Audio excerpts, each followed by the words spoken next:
Okay, hey, folks, we are live.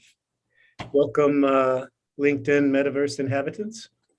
We have a very special topic and special guest. Why are my lights flickering? I don't know. Did anybody else see that? Okay. There's a ghost. It speaks to how special the event is. So my name is Joe Rogers. I am here with Kirsten Campbell. Yes, and our special guest today is Norman Rogers, no relation. Okay. And we are here to discuss labor unions and the future of work. I'm kidding, he's my brother. So let's actually dive right into it. I have to say, I've known Norman, well, he's older than me, so I can't say most of my life. I guess I should say all of my life. And he recently became incredibly, exponentially more interesting to me because we were having dinner and he was sharing with me what he was doing in his role at the union and United Steelworkers. And I immediately said, you have to be a guest on our LinkedIn Live stream on the future of work. So Norman, welcome. Thank you for joining us and doing this. Thank you for the invite and the wisdom finally befalling you of how interesting I really am. Well, we'll see. I don't want to speak prematurely. And Kirsten, she like does all the research before these live streams. And Kirsten, would you have any comments on your conversations with Norman to date? Definitely learned a lot. I've never been in a union, so there's definitely a lot of context and stuff I'm not aware of. So it was super interesting to sort of hearing the progression and how things have gone from like decades ago to now, and just the like inner workings, which you often kind of hear the really like the results of union activity, but you don't really know what kind of goes on behind the scenes. So that's been really interesting. And I think in particular, this session will be enlightening for a lot of folks. Yeah, I think so. So, Norman, would you like to give a little background on your experience and some of the things you've done like before the union and maybe your experience in oil and gas and you recently moved into this position at the USW, so maybe you can bring us all up to speed on what you're doing. Well, so I would say that unions, using the term union is a really, really, really, really broad paintbrush because there's a number of different occupations that fall under it, from nursing to teachers to folks that work at refineries, folks building homes and office buildings and things like that. And so there are concerns that are specific to each of those different industries. I can speak to my longest tenures where I'm currently at. I've been at, there's a refinery here in Southern California I've been at for 22 years, which has had me under the auspices of the United Steelworkers. But prior to that, I read meters for Edison, so I was in the IBEW. I operated an asphalt plant, which made me part of the International Union of Operating Engineers. So there's that. What I've been involved with then, I guess I don't want to call it, it's not a hobby. It's not a hobby. What's the extracurricular, but it's not extracurricular, but specifically on refinery safety. And that's been a big focus on top of the regular duties at work for the last 15 years or so. And so I was recently voted in as second vice president for our local. And we've been fighting a couple of different battles. One is we had some safety regulations that were updated in 2017, which industry is coming after, trying to get changes made. And then more specifically for this, the future of work is that we're dealing with an industry that is about to, it's not going to run out, but you know, we've seen with COVID and the curtailing of demand for fossil fuel products, that the future is not going to be as expansive as what the past has been for the oil industry. And so we're looking on how that transition is going to take place, or how it takes place in a way that what we've seen with coal mines closing or steel mills closing, auto plants closing, we've seen some of the destruction that happens, not just with people losing their jobs, but the ancillary things with that, or the mental health issues, suicide rates, tumbling tax revenues for communities. And the hope is that we can use what's gone on in the past to guide us towards a better transition out of fossil fuels into what comes next. Oh, so, and you left out that you were, most people think firemen or people that work for the fire department are heroes and really tough guys. Well, they pale in comparison to being a fireman at a refinery, which you are, correct? I wouldn't say that. It's no pale in Of course comparison. not. I said I'm it. not. No, I'm not going to jump out of a plane into a forest fire that's on fire. I'm not. What we get trained to do isn't running into a burning house. So down at Texas A&M, there's a fire school there, and it's really, really impressive. There's a number of different scenarios there. Some of them involve the setups for chemical plants and refineries. There's a jet fuselage. There's the top deck of a super tanker. There's an engine room that you would find in a super tanker. And then the regular industrial buildings and homes like that. And everybody, rubble pile, there's a train derailment. There's all sorts of props out there. And we take some of the local municipal guys with us when we go down there to train, because what we do is different than what they do.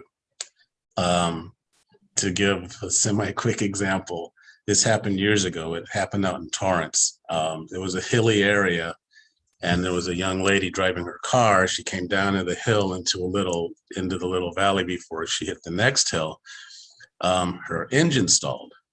So, of course, once it stalled, she went to start it back up. When she starts it back up, big explosion. It killed her, and then flashed back up at the hill and killed two guys up there that had been working on a leak on a butane tank. The butane had leaked. It's heavier than air, so it came down, filled in that little gully she was in, and that's what stopped the combustion of the engine, because there wasn't enough air to support combustion. However, when she starts the car back up, the spark lit it all up, and then it flashed back up, killed them, and the fire burned for 3 days. So if we have a leak and it's on fire, that means the fuel that's leaking is being consumed. And rather than run in and put the fire out, it means shutting off the source and then controlling the fire until such time as it's out.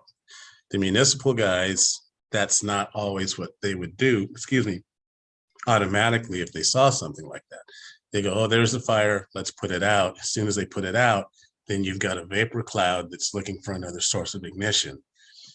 So what everybody does is different, and they're trained specifically to do those things. So to vaunt one type of firefighting over another really isn't not accurate and It's inappropriate. I stand corrected. Inappropriate. Which I frequently am. So, well, that's cool. Thank you. I'm imagining Chernobyl. Like, as you were talking, all I could think about was when I watched Chernobyl and they're like in the suits and all that stuff. Like, is that closer to what you do versus actual firefighting as we know it from a stereotypical dude shows up in a truck, puts out fire? We show up in a truck, we'll determine what's burning as to whether or not we put the fire out. If we can't get this, we get the source of the fuel shut off. In the meantime, while it's burning, we're cooling everything else so there's no damage to other equipment, which could create a whole nother set of issues. Chernobyl, I'm sure they were all in the radioactive suits and things like that. So we don't go that far, fortunately. Out of all the hazards there are out there, that's not a big one that we need to concern ourselves with. Okay. I won't embarrass myself further then. No. It's a good question. Yeah. Because now the thoughts in my head, would I ever do such a thing? And I can tell myself now, no, I wouldn't do that. I'm glad we got that out of the way and that you now have answered that question for yourself. So Yeah. Kirsten, did you have another question for Norman?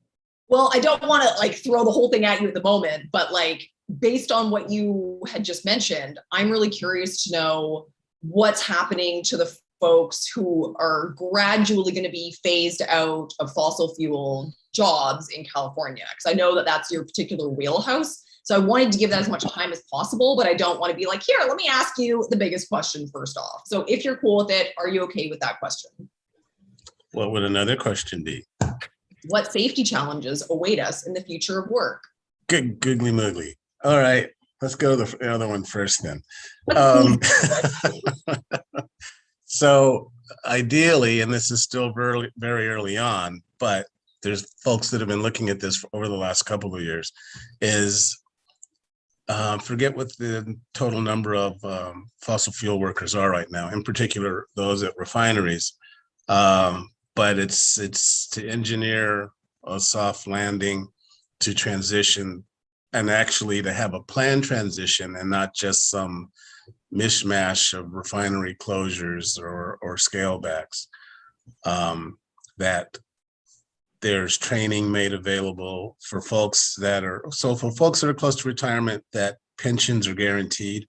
The importance of that is the moves could be made by companies to either, rob the pensions, or also that they divert funds from the pensions and offer them up as dividends to the stockholders, which, if you've got a bunch of people close to retirement that are relying on that, that needs to be watched out for. For folks that are more in the middle of their careers, that there's retraining made available, and then potentially relocation, those sorts of things, and maybe wage supports there for a little bit till things get evened out. Those are the broad strokes. Retraining, rehiring, that there's the investment made so that we don't crash communities. The biggest issue is that here in California, there's Kern County, there's Contra Costa County, and Los Angeles, where there's a cluster of refining and refinery workers. And the thing is, the refineries close up, those sources of income go away. Certainly there's the cities where the refineries operate that are looking at a hit at tax revenue. The other piece is those communities where the workers live. Well, if they go under, then so does the local pizza shop, so does the local auto dealer, that sort of thing. And then also, as far as the tax and the revenues go for those individual municipalities as well. And so there's a knock-on effect that does a lot of damage. And again, that's what we're trying to avoid. And we know that, pardon me, there's jobs coming. There's going to be the remediation for where these facilities once operated. There's going to be charging stations that need to be built. There's some companies now that are building, actually down here in Orange County, there's quite a few that are working on electric vehicles. There's an electric bus manufacturer up in the City of Industry. There's a lot of activity going on. It's making that transition after we account for retirement, that those folks that need the retraining, that need that sort of assistance, get it. Because like I said before, we've seen what it looks like when it's not there. Or we've seen instances also where there was retraining done for jobs that didn't exist. They got trained on things and there were no jobs for that to begin with. So we do know that there's jobs coming in as far as vehicles go and the greening of the economy. It's just that we get our folks trained up for that. Basically preventing nomad land. Did you watch that Frances McDormand movie where she like the town? Oh, yeah, I saw bits of it. Yeah. So basically trying to prevent that is what it sounds like. So here's and you can Google this later on, but look up Teamsters and look at what their logo is, what their icon is. And it's a wagon wheel with two horses in front of it. And that's because back in the day, the Teamsters ran mule teams, and they ran horses, a team of horses. The Teamsters aren't remotely attached to that. Well, they might be in some way that I'm not aware of, but they're no longer driving mule teams. They transitioned into something else, and that's the scale of the change that's before us now.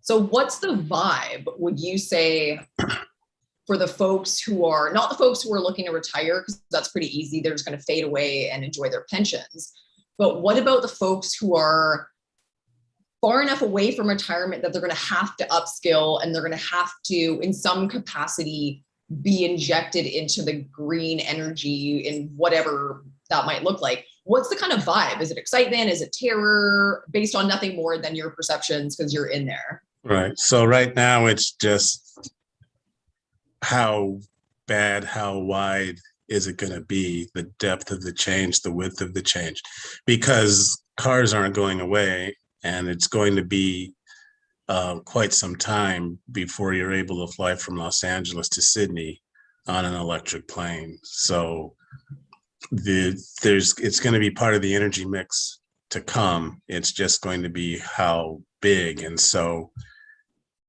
there's a tornado in your city, and well, it's going to land somewhere else. It's not going to land on us. So that's kind of what's going on still. It's still early in the process.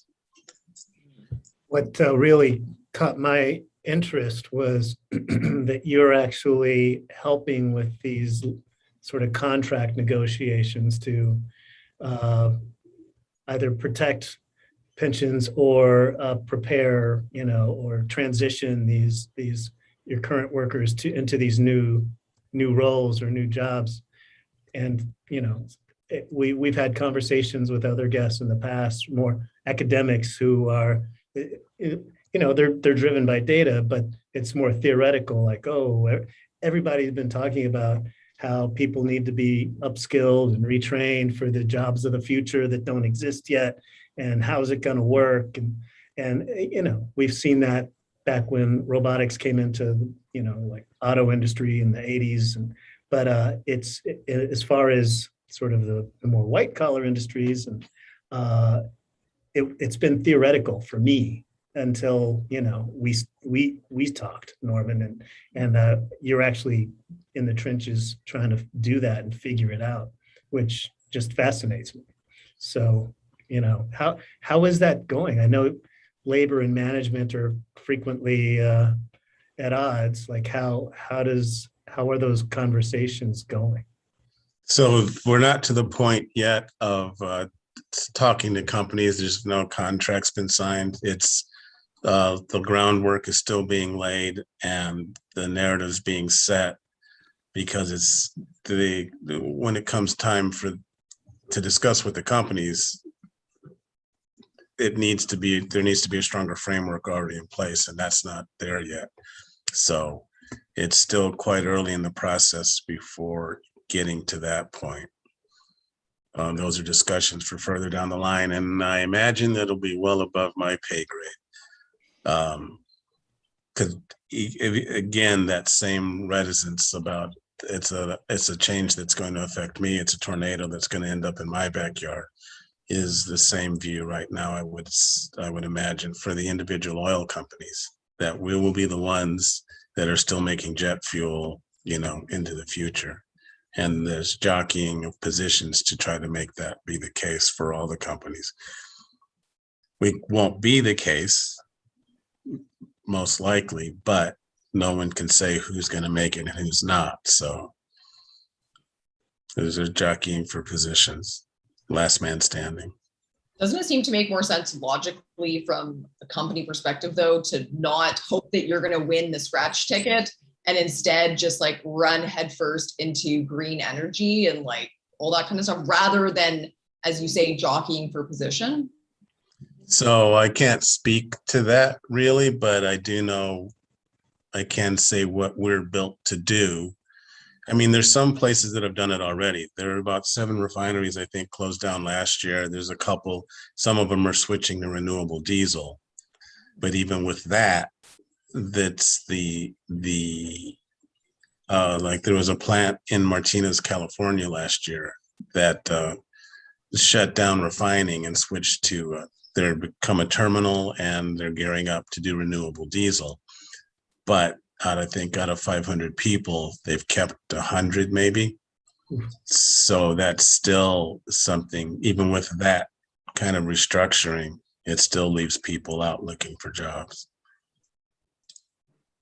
Can you describe renewable diesel real quick? I've never heard of that. Oh, so it's making diesel out of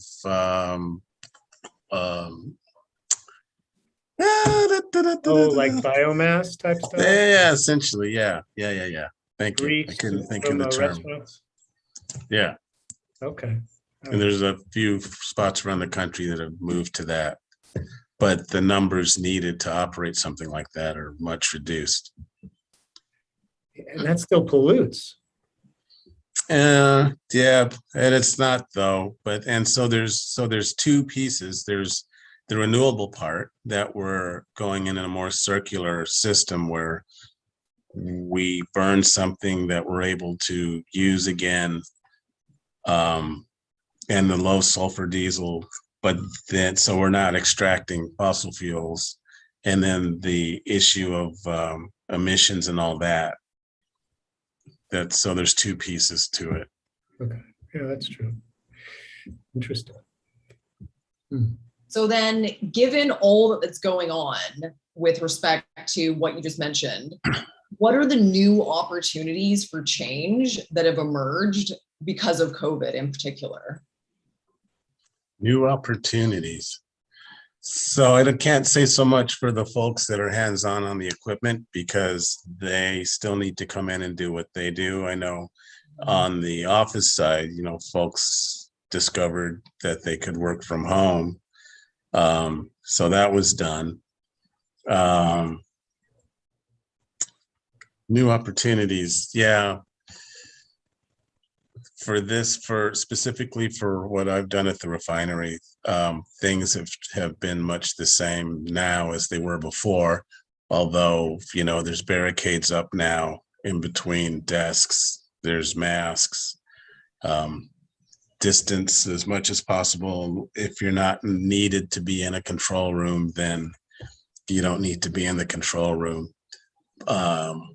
We've slowed down some and we've had to readjust shifts somewhat because with folks getting sick or folks having to be out on quarantine because they were exposed, there's been those issues. I don't know about new opportunities so much.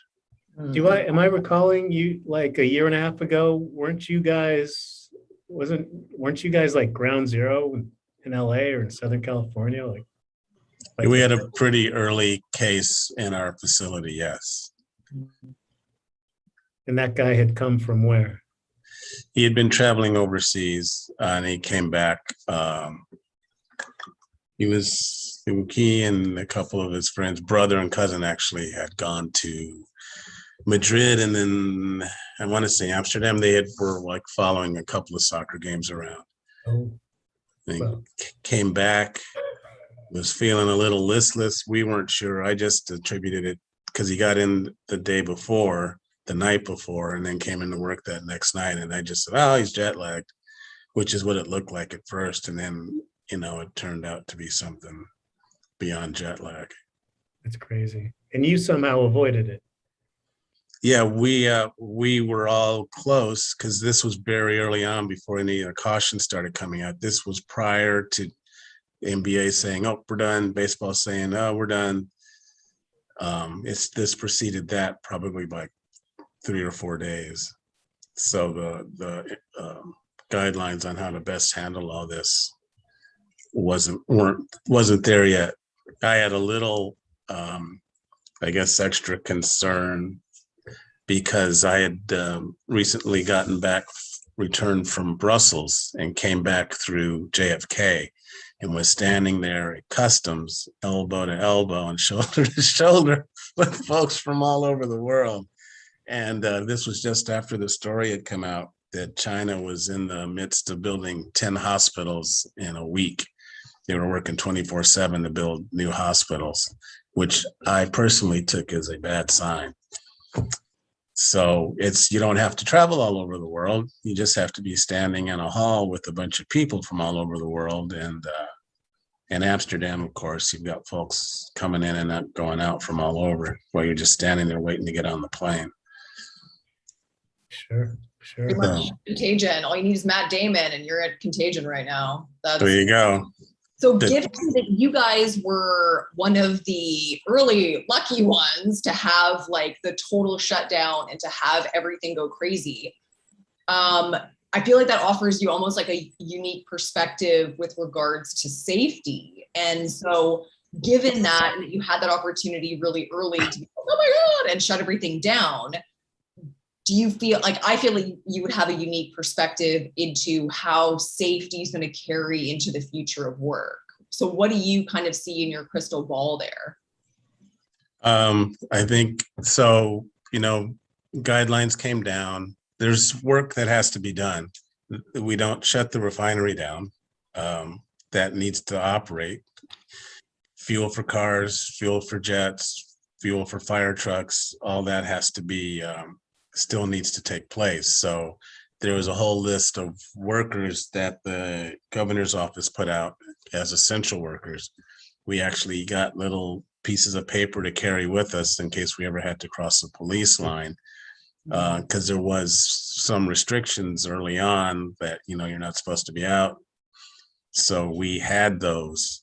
But once we got into the yard, we were fortunate. The company I work for took things pretty serious pretty early on. And so now hand sanitizer came down. If you don't need to be in a control room, don't. And they made moves for people to be able to work from home. So that went on. And we did pretty well. We've had people pass away. The infections didn't necessarily happen at work, but it didn't really matter when you had co-workers pass away from it. But there were infections, so both sides worked well, the hourly and management, as far as coming up with a way to get shifts covered when we were short of staffing, and we worked our way through all that. So there was all hands on deck, and a pretty good atmosphere existed for getting the situations handled. What's going to go on separate from COVID as far as the future goes is part of that scrambling, what I talked about, to be the last man standing, is be how the equipment's looked after. If you're not running, then you're not making money. So there's a process that so there's a unit, the refinery as a whole, and then it's broken up into subunits. And excuse me, each of these subunits, they'll go through what's called a turnaround. So if you started up a car in 2020 and you revved it up to 8,000 RPM and you ran it straight through to 2025, in 2025, you shut it down, drain all the fluids out, and you start at the front bumper and work your way all the way back to the rear bumper 24/7, fixing things that are broken, making upgrades, doing inspections, things like that. That's called a turnaround. Excuse me. And some of the units we have more regular turnarounds, maybe 3 or 4 years. Others have them 5 years.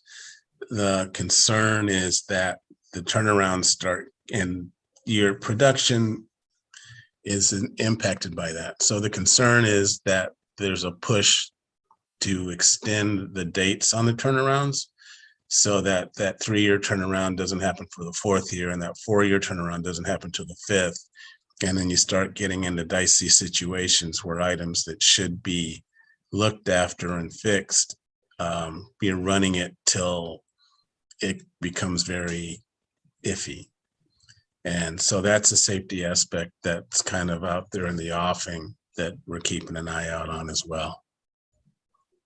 Do you have problems with, like, institutional knowledge, people that have been there for years and they know how things work, and then maybe there's some sort of a reduction in force or some sort of labor action, and those people are brought out, or heaven forbid, like say there's a strike and scabs come in, or I don't know how all that stuff really works, but the people who come don't know how, they don't know the specifics of your, location, and that could potentially lead to problems, right? Well, so there's a couple of different things in there. There's folks that know the facility, elder statesmen, essentially, that are retiring. So that, and everything they know isn't necessarily translated. A lot of it comes from experience and being there on a certain day and seeing something happen that might not happen again for 3 or 4 years, or might not happen again for 10 years. So that's one piece. You would have those folks move into management spots in the past, and you would be able to rely on the fact that those folks that are in charge have seen these things and have an understanding of the unit. That's increasingly becoming rare.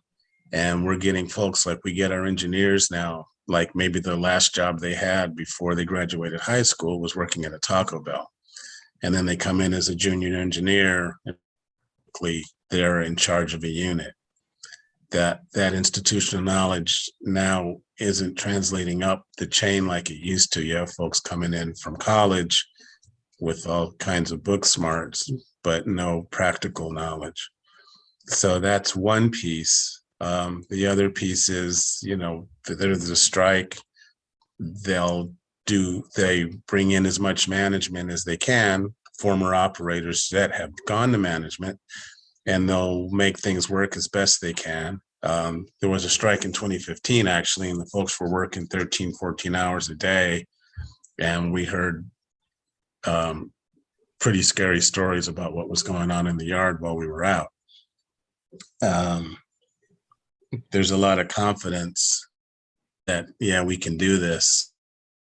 But, after your 10th, 11th night, it starts to get old pretty quick. And you get forced to work more hours in a sketchy situation, and it's not good for anybody.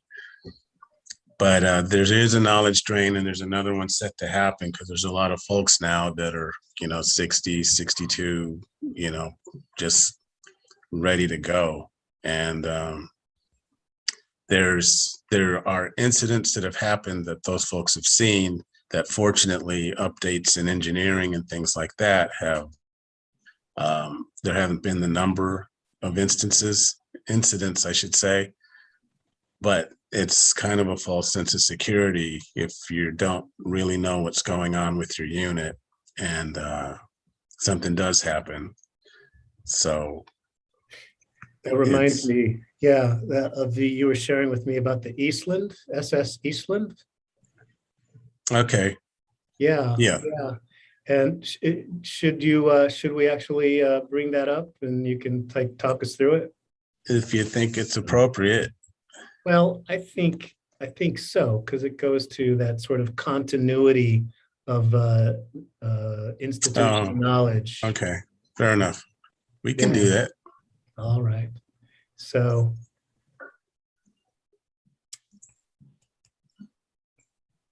I've got a few slides here. You can talk us through it. All right. So as it says here, there was a company picnic that was going to take place, Western Electric. This is 1915 in Chicago. 4 ships were going to head across Lake Michigan over to Michigan City, Indiana. And they were going to go to a company picnic. There was an amusement park there.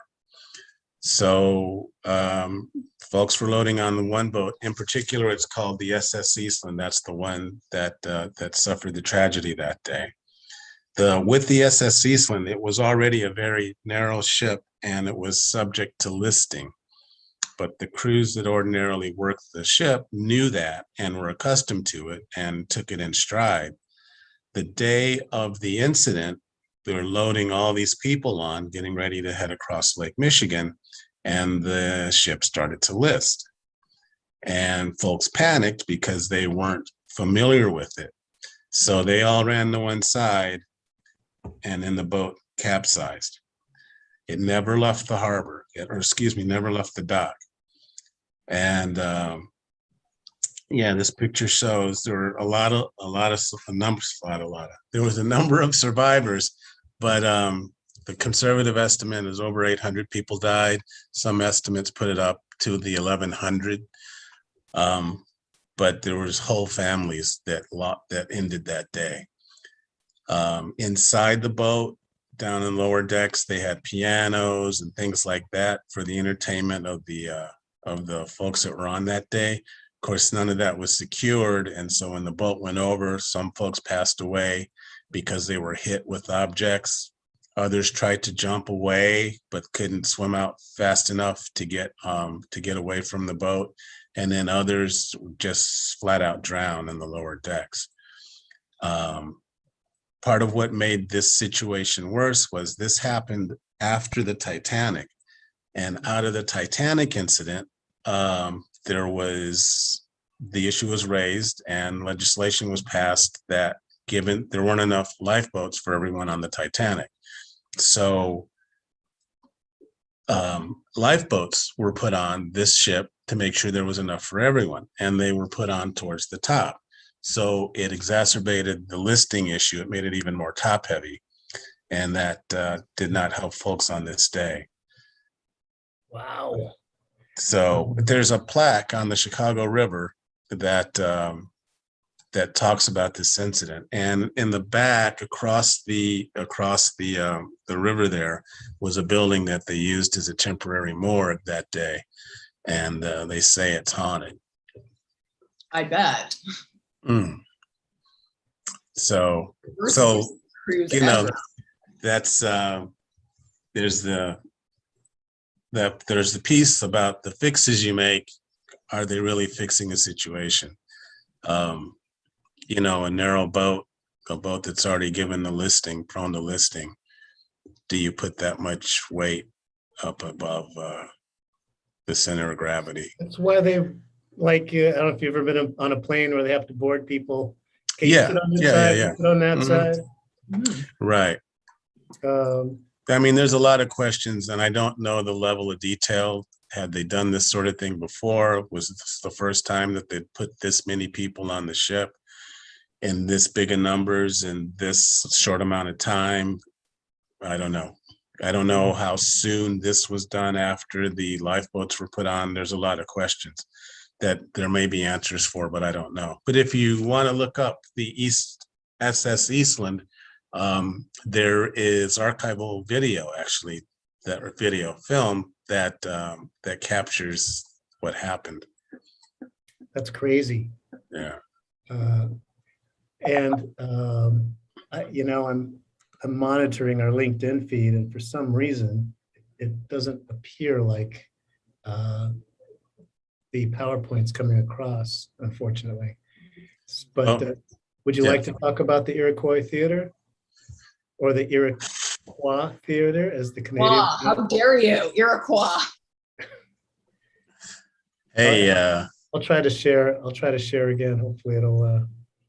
You've never been a good one for sharing, Joe. Not to reveal any family secrets. Yes, very funny. Younger kids are used to having everything stolen by the older ones. It's not stolen. They were mistaken thinking it was theirs in the first place. But it's another matter. So,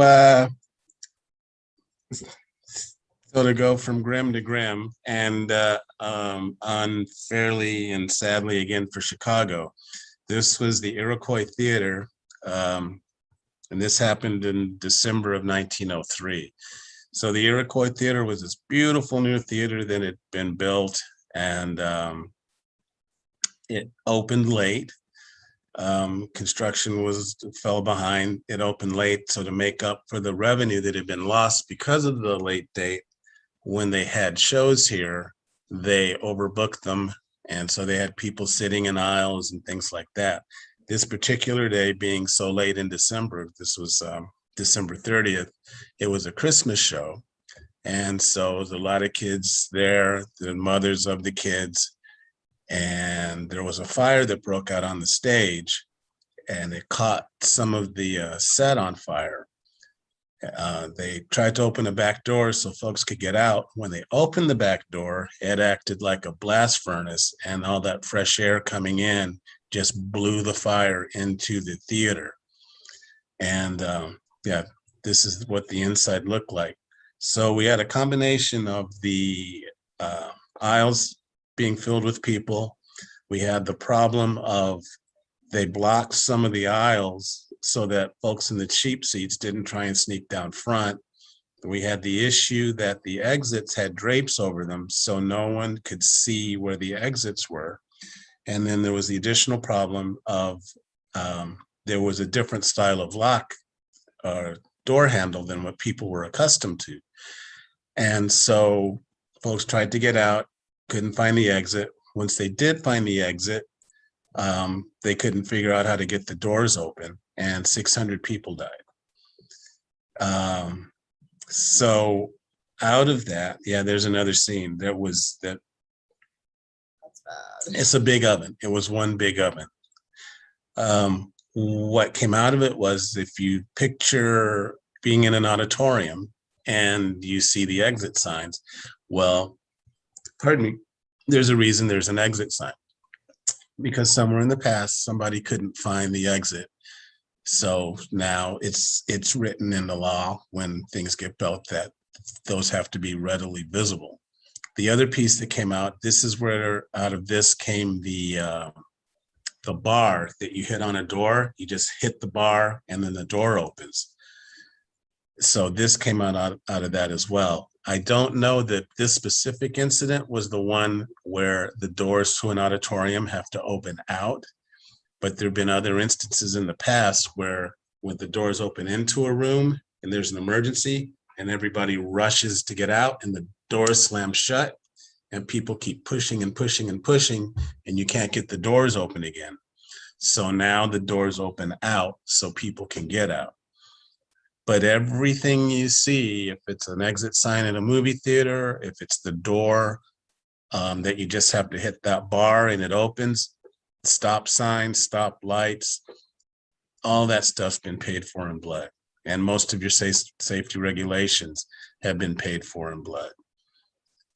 So people died, and then people in enough numbers died that that regulations were put in place. Insane. Given that this seems to kind of be a bit of a leadership problem between the boat and the theater and stuff like that. So how can leadership actually impact the safety culture for an organization, especially in the future of work moving forward? Because like we had a pandemic and nobody saw this one coming really. So what kind of ways do you see leadership impacting that? So there's the old saying that fish rots from the head first. So if you've got people that aren't looking for it, then it's an uphill battle. If you've got people that are on the lookout for it, it's that there's a healthy sense of paranoia. When we're going to make a change, what does it mean? What are the potential outcomes if we do this? We're in a 360-degree world in all planes. Let's look at it from all different angles before we make the change. We see it a lot with engineering. I've worked in facilities where there was equipment that did the job it was supposed to do, but when it came time to repair it, you couldn't get a person in there to actually work. And so don't lose sight of the end. It's for whatever. If it's a safety regulation, if it's a piece of software, whatever it is, does it work for the end user? Does it work for the end user, or does the end user have to work to use it? And is the person using it at the end gonna go home at the end of the day with 10 fingers and 10 toes? So some folks get it. And again, there's the folks that get it many times, they've seen something go sideways and it informs their decision making. That goes with experience and time on the job. You get folks that are just in off the street, everything's fine and everything will always be fine until you have that. I don't like the term. It was used. I worked for BP when they had the big explosion in Texas City in 2005. 15 people died and 170 were seriously injured.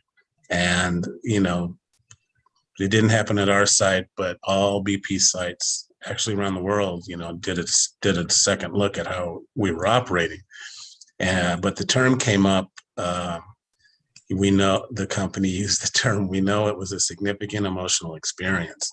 And I got really, really pissed off, and it still really, really pisses me off. Your prom, your wedding day is a significant emotional experience.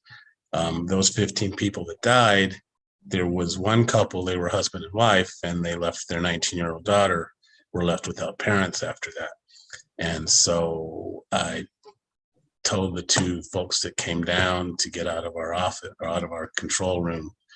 And yeah, but that term does come into play. Folks that have had something like that happen have a better understanding and a little more caution and paranoia about moving forward than folks that haven't had something like that happen. And then the folks there are those that have had things like that happen, that their memories become dim about what they've experienced, which is a whole nother set of circumstances. So it's either, so I guess it's battling lived experience versus money.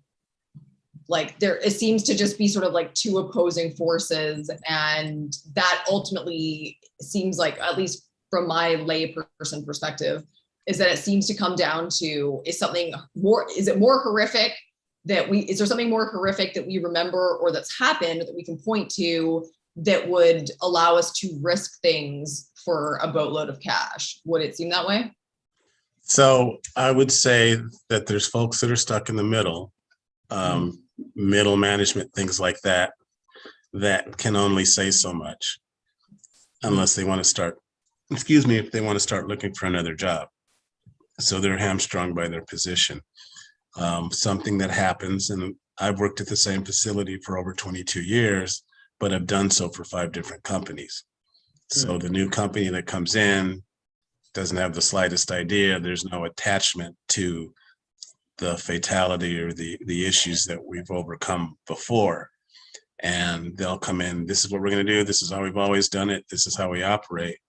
And it just totally casts aside any of the local history for that facility they've taken over. And so I don't know if that answers your question. We're all here to make money. I'm there to make money. The company's there to make money. The city is there to have that facility make money. It's just how we do it and what we are willing to risk, who we're willing to risk to get it made.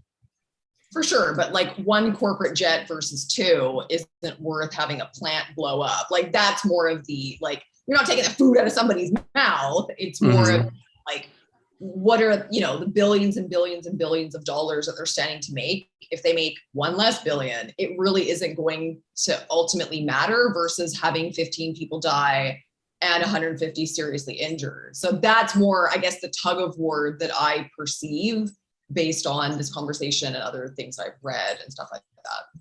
And Kristen, Well, just if I could interject, I mean, in the past, and you know, U.S. is more capitalist than Canada, but it's been all about shareholder value. So now there's a trend towards more stakeholder value, and stakeholders aren't just shareholders. So there's there's a trend. It's shifting in that direction. Not very If fast. you but it's go shifting. to Europe on the boards of, like, let's say VW, there's 2 union representatives that sit on the board of directors. So it's a completely different outlook, a different framework on how things get handled.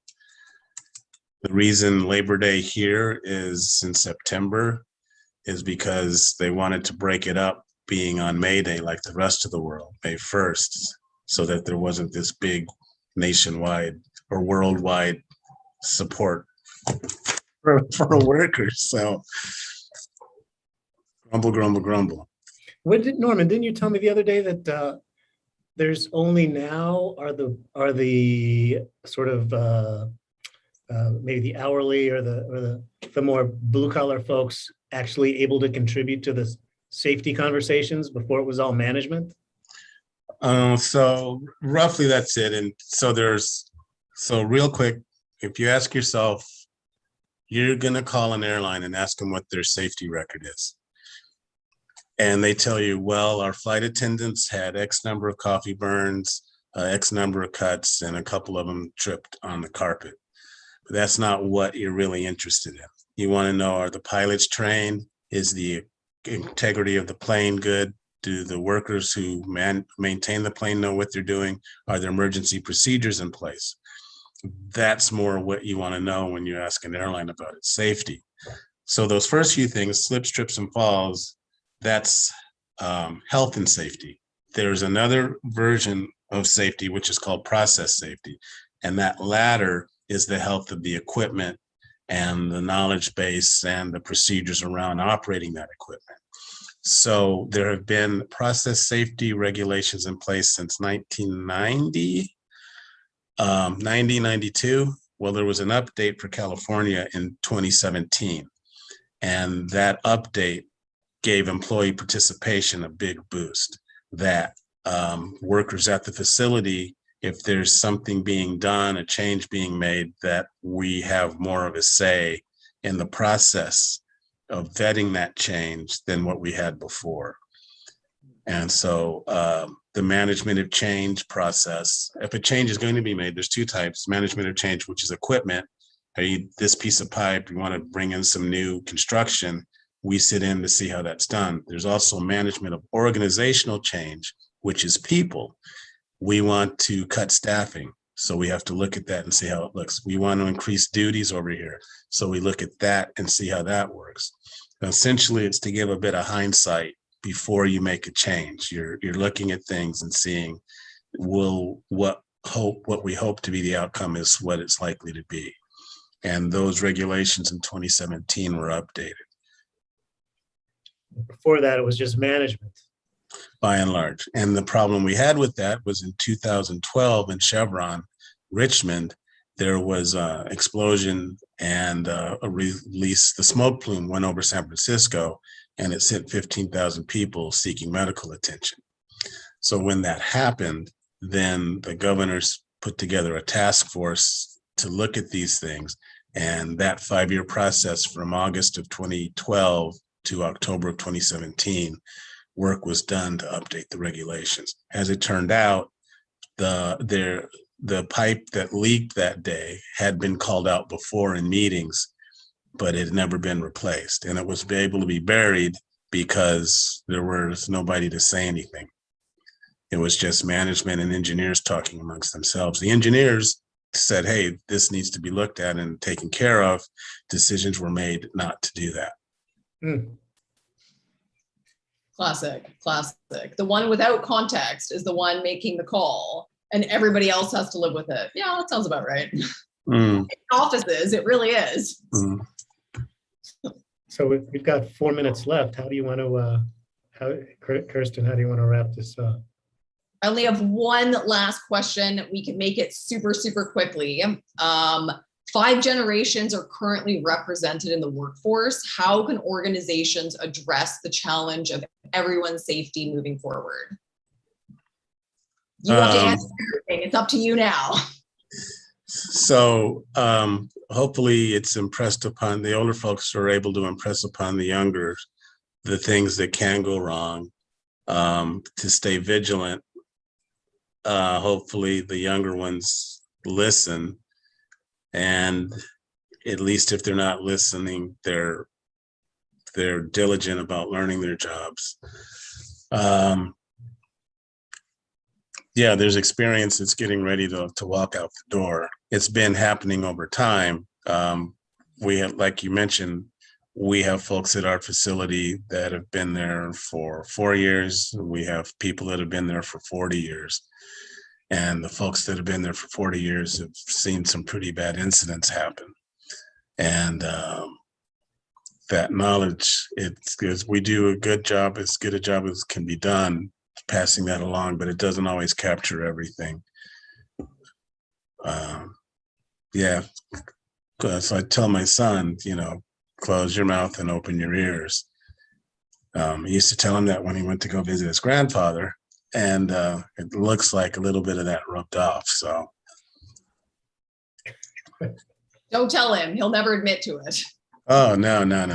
Actually, he does. He was very fortunate. And I think he realizes it. So, Well, Norman, I want to thank you for coming on and sharing with us. I mean, this, as you know, like Work Done is this AI sort of future leaning company, and which doesn't have much to do with the blue collar world or labor. Well, it has a lot to do with labor, but labor unions. But when we talked, I was just, wow, we got to get you on. And it's I think an area that most people don't have any visibility into. Like, just share with me what organizations are under USW. This is like nobody. How would anybody know? Just give us a sampling. There's nurses. There's, of course, steel workers. There are chemical plants, refineries. There's pharmaceutical companies, tire manufacturers. There's a wide range. It's absolutely fascinating. I think I did a little bit of research, and I know that membership has reduced over the decades, but I can't see it going away. And it does seem like if there was no, I look at the Amazon vote a week or two ago or last month, whenever that was, and at the risk of introducing another topic, it seems like the need for unions will always be there, even though I'm not. Well, it's in a way, a lot of things have been brought into the main line of working, by and large, an 8-hour day, sick pay, that if you go out sick, they don't give your job away. Things like that all came out of the union movement. So, but it's all been, if you don't know, you just assume the world's always been this way, and the world hasn't always been this way. If you go back, using the example of coal miners, somebody died in the coal mine, they'd be put on a cart and then jumped off in front of their house, and then they'd find somebody else to fill their position.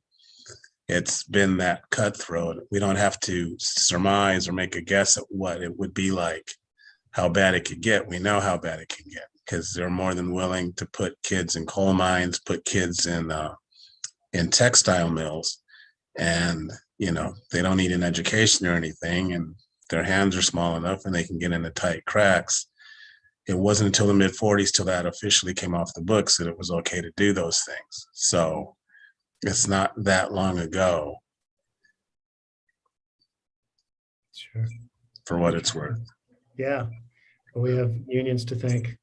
Okay, well, Kirsten, any closing comments? I've been waiting on my joke here of having the Mr. Rogers has been such a pleasure, and one day someone will laugh at that. It's been wonderful. No sibling rivalry whatsoever. I mean, come on, I was expecting a little bit, but terrible. What? With Joe as my brother? You know what, Norman? We'll have you back. And then hold on a second. Questions. Joe is a highly valued member of the family, and we are pleased.